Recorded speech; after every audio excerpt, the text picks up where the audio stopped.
E o trânsito segue como assunto aqui no Vale Mais. O número de mortes registrados nas estradas gaúchas em 2011 já ultrapassou a marca de 100. A BR-386 e a 116 já são recordistas de acidentes com vítimas fatais. Muitas vezes, mortes como essas poderiam ser evitadas se o motorista adotasse a chamada direção defensiva. Para falar sobre este assunto, recebemos aqui no estúdio a gerente de equipe de educação do trânsito do município de Canoas, Tatiana Sense dos Santos, e o agente de trânsito de Canoas, Roger Neto. Olá, sejam bem-vindos. Tudo bem? Olá, tudo bem? Tudo bem. Então, esse ano, sem vítimas fatais, já nós não completamos ainda um mês. Isso se deve, Tatiana, à falta de prudência dos motoristas? Eu acredito que sim, porque 90%, pensar em porcentagem, né? 90% dos acidentes de trânsito acontecem por falha humana, né?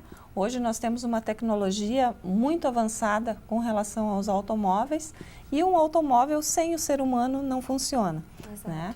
Então, o ser humano tem sim responsabilidade na condução desse automóvel.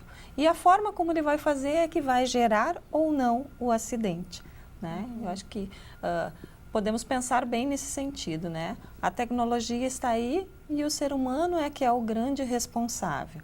Exato. E Roger, então, quais são os erros mais comuns que os motoristas cometem? Estão associados à questão da desatenção, né? Então, o uso do celular, o cansaço, muitas vezes, preocupações, a falta do uso do cinto é bem comum, apesar das pessoas terem acesso a várias campanhas pela televisão e não se protegem, né? O que é um erro grave, não pela infração, mas pela falta de priorizar a vida, né? A saúde deles e das pessoas que estão no carro. E Tatiana, então o que é a direção defensiva? Quais as dicas? A direção defensiva é a maneira como vai se conduzir o veículo, né? Ter responsabilidade, em princípio sempre preservar a vida, né?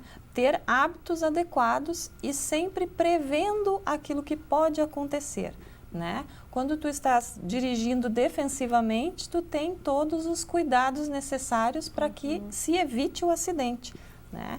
Então, dirigir defensivamente é tu ter consciência do que tu estás fazendo naquele momento, né? E quais seriam esses cuidados? Cuidados como manutenção do veículo normal, né?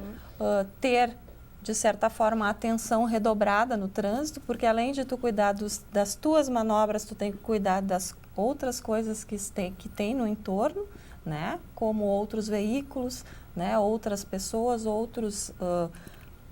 enfim, situações que acontecem no dia a dia, né? Que podem interferir na tua atenção, né? Uma das grandes causas hoje que a gente tem conhecimento é a questão do uso inadequado do celular enquanto dirige, né? Que muitas vezes acabam atrapalhando essa direção defensiva, porque como o Roger colocou antes, né?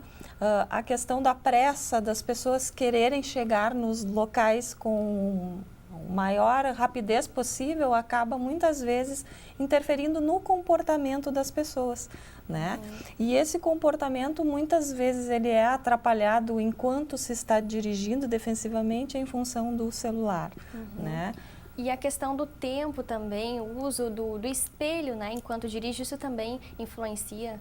Com certeza, né? Tu saber aonde tu se encontra com o teu veículo e o que está ao teu redor é fundamental para quem quer dirigir defensivamente, né? Tu poder prever o que está acontecendo, quem está se aproximando, quem está, né, tirando uma distância maior é muito importante.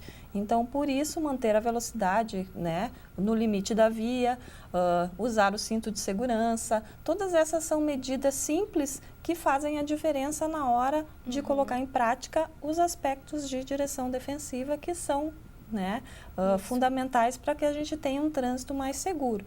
Afinal de contas, o trânsito seguro ele é direito de todos e também dever de todos. É verdade. Né? Se a gente quer um trânsito seguro, a gente precisa fazer a nossa parte, né? E fazer a nossa parte é dirigir defensivamente no sentido de ter responsabilidade naquilo que está fazendo. Né? E Roger, um motorista que é imprudente, a direção defensiva pode auxiliar nesses casos? Certamente. A pessoa que é imprudente, ela, em princípio, não está usando a direção defensiva, né? Então, tem que mudar o comportamento dele, devido a esse tipo de situação que se geram as tragédias. A pessoa que dirige defensivamente, como a Tatiana falou, dirige com prevenção, com atenção, segue as regras básicas do ver e ser visto, né? Que não adianta só tu ver, tu tem que ter uma sinalização adequada ao teu veículo e utilizá-la, né? Para tentar reduzir esse tipo que não é um acidente, a gente chama de acidente, na verdade, como é provocado, na maioria das vezes, é um incidente e acaba causando a tragédia, como eu falei antes. E o motorista que é prudente, no caso, pegando um trânsito com uma pessoa que não é prudente, esse motorista, então, que tem os cuidados, ele pode evitar acidentes, ele pode auxiliar, então? Com certeza, porque o motorista que é prudente e pratica a direção defensiva, ele está visualizando, já antecedendo o erro do outro. Né? Então, ele não pode, ele vai abrir mão de alguns direitos, ele tem preferência na via, ele vai reduzir a velocidade naquele cruzamento, porque ele sabe que em determinado momento pode vir um outro condutor não prudente e correr o risco de gerar um acidente. Então, ele vai abrir de um direito, deixando o outro cometer o erro para evitar um mal maior. Então, e esses cuidados valem, então, para a estrada e para a cidade também? Com certeza. As pessoas se enganam, acham que só acontecem acidentes com outras pessoas e nas rodovias. Há pouco nós estávamos falando que 40% dos acidentes fatais e 83% dos acidentes só com lesões ocorrem dentro dos municípios. Então é importante que a pessoa tenha todo esse cuidado dentro da própria cidade também. Muito obrigada pela presença de vocês e também pelas informações aqui no Vale Mais. Nós que agradecemos. Obrigada.